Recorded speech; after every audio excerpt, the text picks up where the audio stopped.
Assalamualaikum and very good day. So this is our first topic of the CRG 650. So under topic 1 or chapter 1, so is what we are going to study is related with the business ethic. So this is related with ethics and its significance in the business discipline. So why is it the ethic is very important in the business? All right, so this is our chapter outline. So what suppose we know that the first point is ethics. So it is the importance and the application to the business and the government.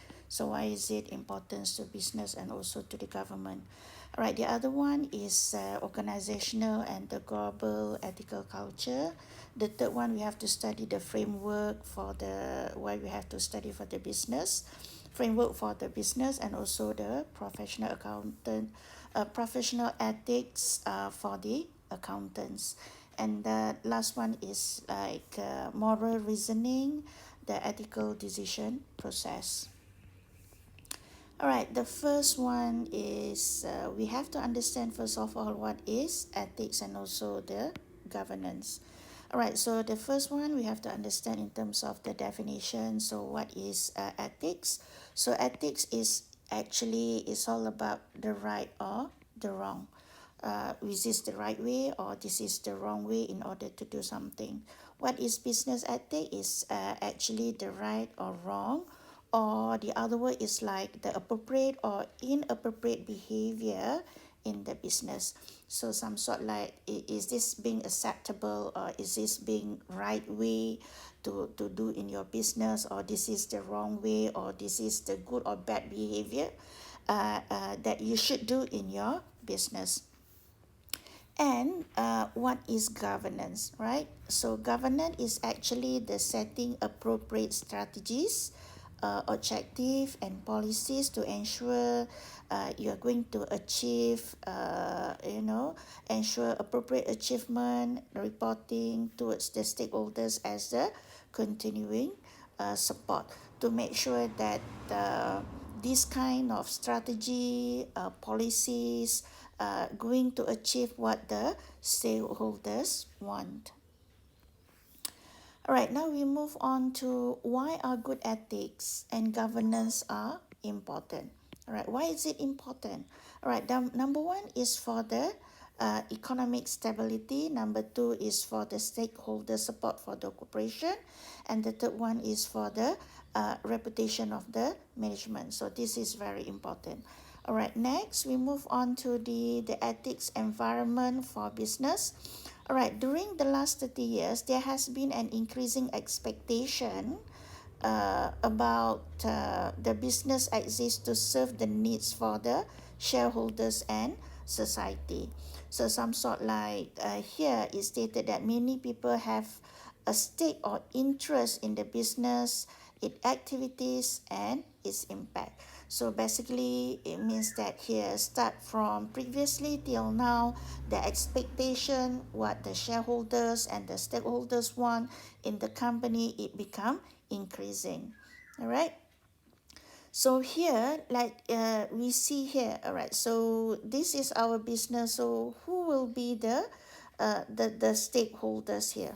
So it's going to be either the partner of the business, the society, the employees, the supplier, the shareholder or the investor, the customer, and so on. So these are the interested parties who are really want to have what they have the interest on the business.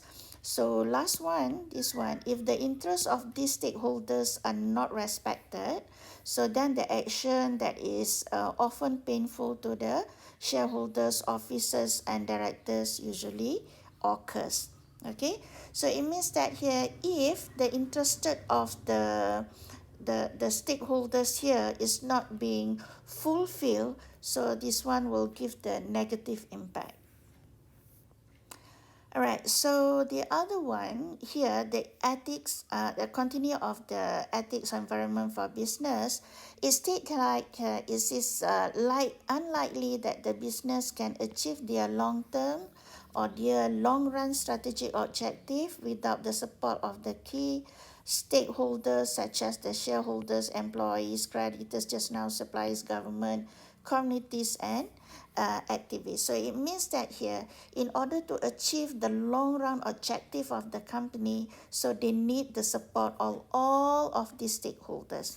All right, so all these stakeholders should give the support in order for a company to sustain in a long run. The directors, the executive, the professional accountant must be aware of the public's new expectation for the business. So nowadays, they start increasing a higher expectation on the business. All right, now we move on to the other part. So this is the overview of the Enron problems. I think that you should have further readings how the Enron case started and so on. All right, so based on the Enron case, all right, so this one, it happened because of the governance failure at the board level. So it means that they trust too much for their company. All right, so the other one is incompetence or awareness or understanding of the role, control, and reporting system. All right, I think that this one we should have thoroughly discussion on this one. So what happened later on? So it means that you have to do the thoroughly study first what is actually the case happened during previously, you know. So this one we can discuss later after you really study on the case of the Enron. All right, so these are the things that happen in the Enron case. All right, so they don't have the they dishonest management, they have conflict on interest, they have the manipulation, they have the poor standard setting, auditor deficiencies, and regulatory short-sightedness. So this one I need you to have a further reading before we have the discussion on the Enron problems. All right, so here the Enron disaster that triggers the governance to reform is actually leads to the Sarbanes-Oxley Act. So they come up with this act because of the case. So this is why they come up with the idea, because this is the crisis, credibility, exposes governance failure, erodes investor confidence. So it means that here from this case, so this one, they have something act to protect for the business itself. And then so this one also leading for the market crash, and then this one also for the Sarbanes-Oxley and other governance reform restore confidence. So it means that here after this thing happened, so the company start thinking of how to make sure that this one will not happen, because in this Enron is not a small company, yeah, it's a big company. All right, so here emerging governance trends for the Sarbanes-Oxley. All right, it should have the number one, we relate with the independent director. So independent director, it means that the director itself should be independent. All right, the clarification of the responsibilities of directors, officers, and auditors. So it means that each of them, the directors, the officers, and the auditors, they should know their responsibility. They cannot do like this kind of information, some sort like take it for granted, should do it like not do it properly on their job. The directors also play their role, the auditors also plays their role, the officers also. And then this one, they should have the greater accountability and transparency. So all those information should be transparent to the others. And then this one also, they will specify the criminal liability, and also this one will come up with the, because of this case, so they will come up the specific criminal cases. And then the independence of the auditors. The auditors, as we know, it should be independent, and they also know that they have to be independent. But what happened in the case of the Enron is totally different. And also they should have the whistleblower system, some sort like they have to inform if there is non-accordance with the rules. Alright, so this one, the fiduciary role or ethics environment of professional accountant. So the first one, we are going to focus primarily loyalty to the public best interest in preparing the financial information. Alright, so this is what we call the ethics of the professional accountant. So if you are the accountant of the company, so what suppose you do is to make sure that you prepare the financial statement is to the best for the public interest. So it means that you don't have any interest on the financial information to yourself. You do your jobs for the best for the others. Alright, the other one, the main ethics of the accountant is adopt main principles such as independent judgment, objectivity, integrity, and reporting. So it means that here, if you are the auditor, you should be independent. It doesn't matter whether in your judgment, in the objectivity, or in your financial statement that you come out, in terms of the integrity and also the reporting. All this information, if you think that one should be reported, then should be reported. You shouldn't hide. Alright, the last one will be to protect the future of the investor interest and the other stakeholders, to make sure that you are protect for the investors interest. Right? For example, if you would like to see that the company is unable to pursue, or there is the what we call something happen in the company, they cannot going concern problem, so you should highlight in your report to make sure that the investor are aware what is actually happened to the company. Alright, so now we would like to see over here the good ethics and governance and accountability, the key stakeholders supports is vital to success. Alright, so here we have our corporation, and then we have the shareholders. See, the shareholders, what is their interest is actually the interest on the profit of the company, the share prices, right? And also the governance expectation. So if you are the shareholders, of course you want the share prices will be high. When the share prices is higher, so it means that the shareholders' wealth will increase. And also if the company is making profit, it shows that you're going to get a higher dividend. Alright, the other one is employees. Of course, if you are the employer of the company, you want to make sure that corporation is efficient, able to pay your salary, is going to sustain in the future. Of course, you don't want to lose your job. Alright, and then in terms of the customers, so this one, they are sustained growth and competitive advantage. If you are the customers of a corporation, to make sure that the company is going to be competitive for the future. Alright, and then the suppliers, to make sure that the corporation are able to pay you in the future. Alright, and then others including media, and then who's going to be affected by the achievement of the corporation objective, and the lenders, make sure that you are able to pay their money back, the creditors, alright, the creditors, some sort like the suppliers. And then the government, so the government, whether the government can claim the tax and so on. And then for the activists, right, whether they are really good corporation for or not, right? Alright, now we move on. What is stakeholders? So stakeholders previously is like only the corporation, only the responsible only to the shareholders. But now it become a bigger picture. They move to the stakeholders already. So what is a stakeholder? So stakeholders is actually anyone who will be affected because of, can affect the objective of the organization. Alright, so as organization must have support from its primarily stakeholders to optimal achieve of the strategic objective. So who are the stakeholders over here? So here we see the shareholders. Shareholders is the main who invest the money in the company. And then the employees for their safety, diversify, child, customers for their safety and so on, environmentalists for the sustainability and pollution.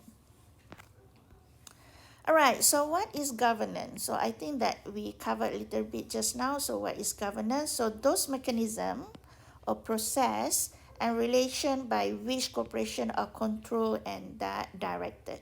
Right, so it means that here how the company is being processed. So what are the mechanisms? So what will be the objective? How the company is being controlled to achieve the objective of the company for their vision and mission and vision.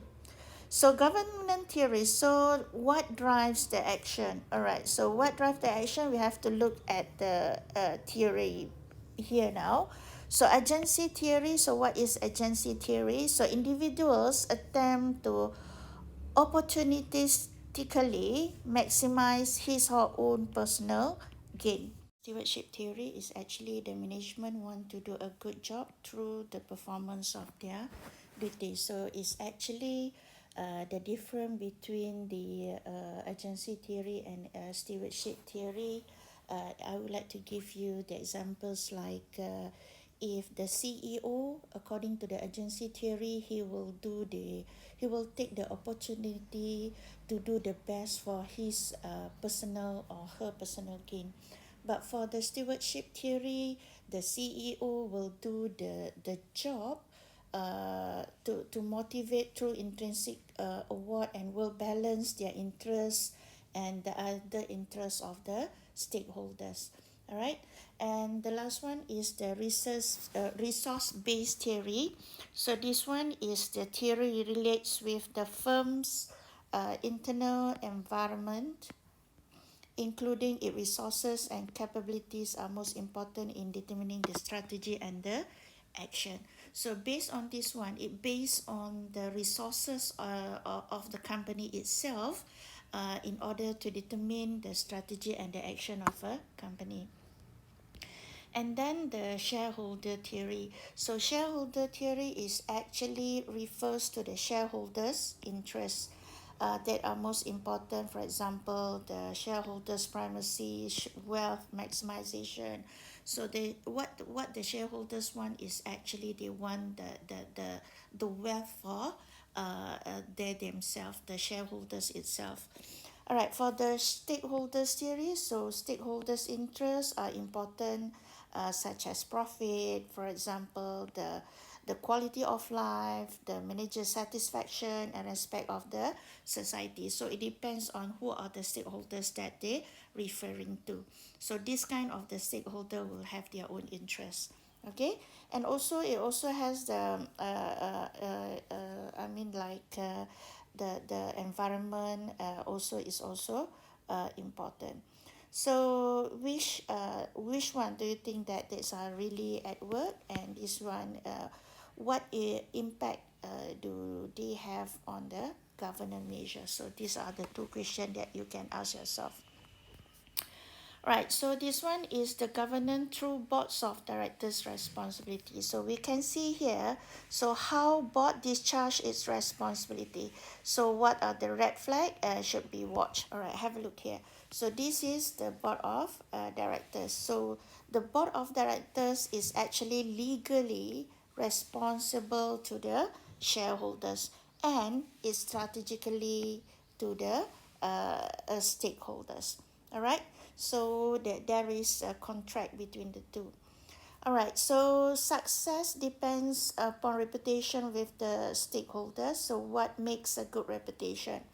So this is the corporate itself. So if we would like to see whether this is a good reputation or not, it depends on whether they can rely on the corporation or not, whether the company are responsible, whether they have their own credibility, and whether the company can be trustworthiness. All right, now we have a look on the governance structures and the relationship over here.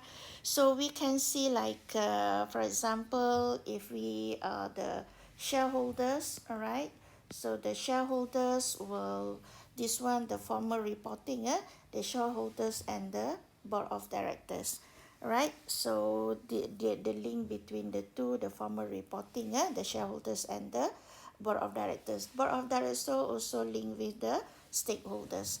And also down here from the board of directors, they are reporting with the corporate, the governance committee, and also audit committee, and also compensation committee.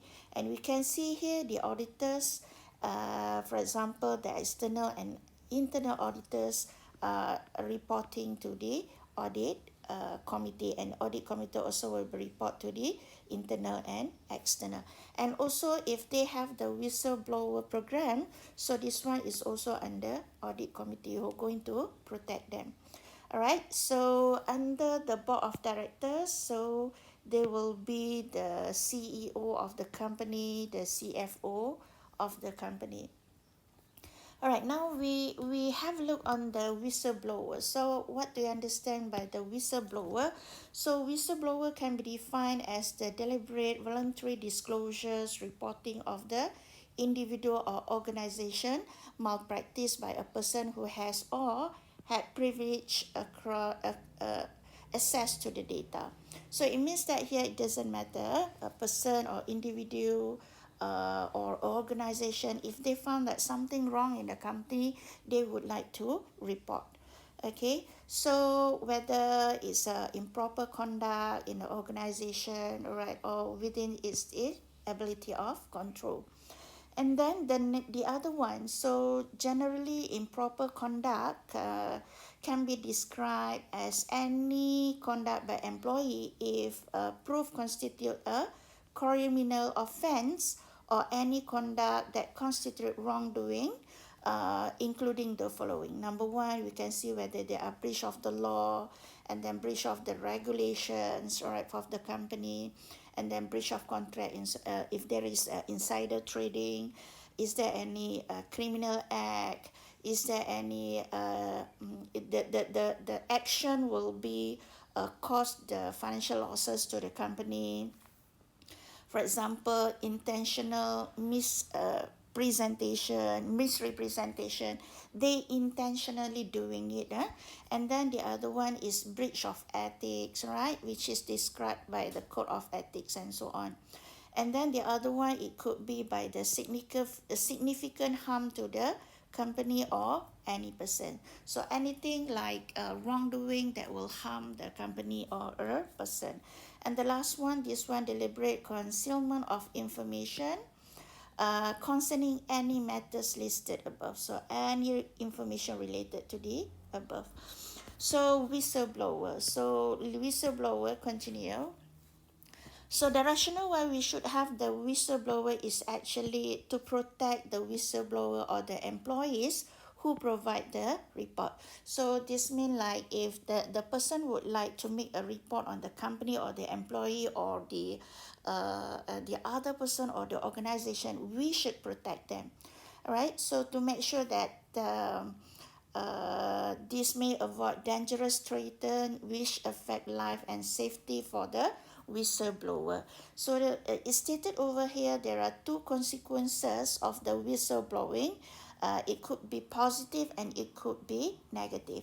So number one is state here, employees often retaliate against the employee who reports. So this one normally happen in a company, yeah. And then the possible accounting, auditing, or report misdeed that deceive investor. And then the whistleblower often suffer from going public or fellow employees with their complaints. For example, like you are the employee of a company, you would like to report something wrong which is did by your boss, right? So something like if going to public, so the bad reputation will be the whistleblower. And then there will be fair punishment can be taken for the wrongdoing reported, since maybe there will be the action should be taken. Maybe they will like retrench the employee from the company. And the last one, the whistleblowing may be prevent further misconduct and corruption. All right, so this is the corporate governance framework. So basically we have the shareholders, as our investor and our stakeholders, and this is our board of directors and subcommittees, audit, governance, and compensation. All right, so here it means that the shareholders will elect for the board of directors and auditors and so on. All right, so this one also, the shareholders also will elect of the auditor. So it means that the auditor will be appointed by the shareholder. If not appointed by the shareholder, so the board of directors also can be a part of the auditor. All right, so here, so the key board control function number one is the set guides and boundaries. For example, we have the policies, etc. So we have the set of direction. We have to appoint the CEOs, right? Arrange of the resources. We have to monitor feedback. So we have to report to the shareholders, and then we have to nominate for the auditors and fees. So this is what we call the framework what we should do. All right, so here it relates with the article dilemmas. I hope that you can read the question and then try to figure out so what will be the answer. You have to really understand on the situation here. And then for this slide also is the previous final exam question where you are in the ethical dilemmas. All right, that's all. Thank you.